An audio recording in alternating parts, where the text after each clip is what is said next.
go and talk about how great this game is, let's start square one, the development of this game.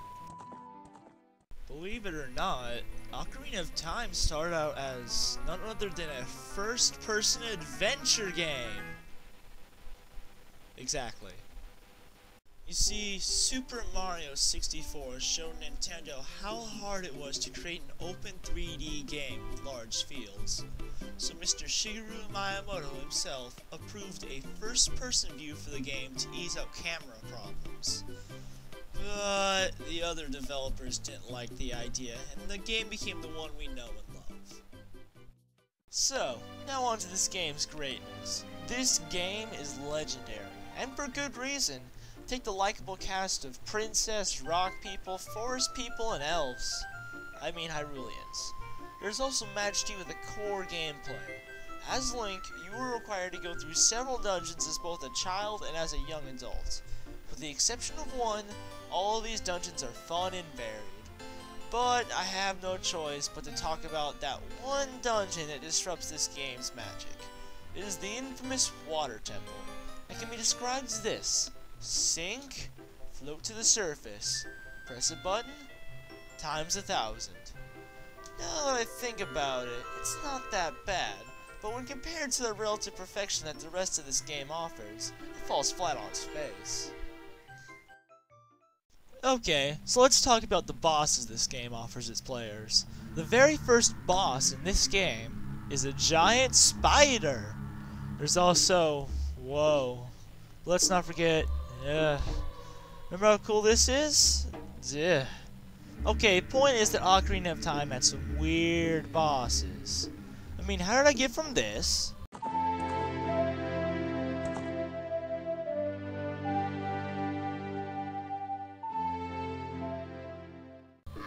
to this?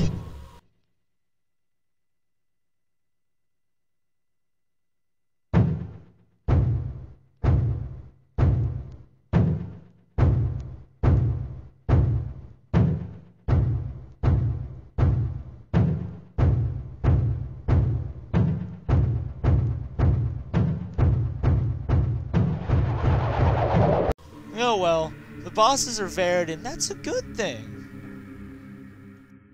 The one thing I think we can all agree was great was definitely the music.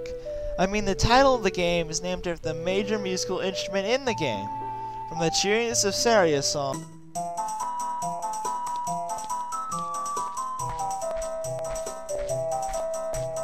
to the beauty of the Polaro fire.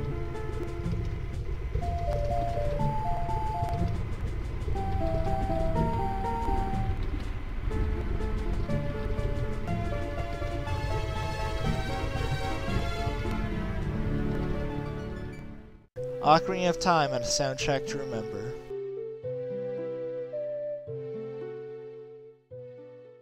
Now, with all of these things going for it, Ocarina of Time surpassed all of our expectations, became the best-selling Legend of Zelda title with over 7.5 million copies sold.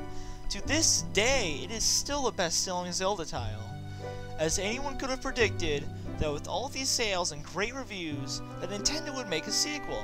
Well, they did, but that's a story in itself.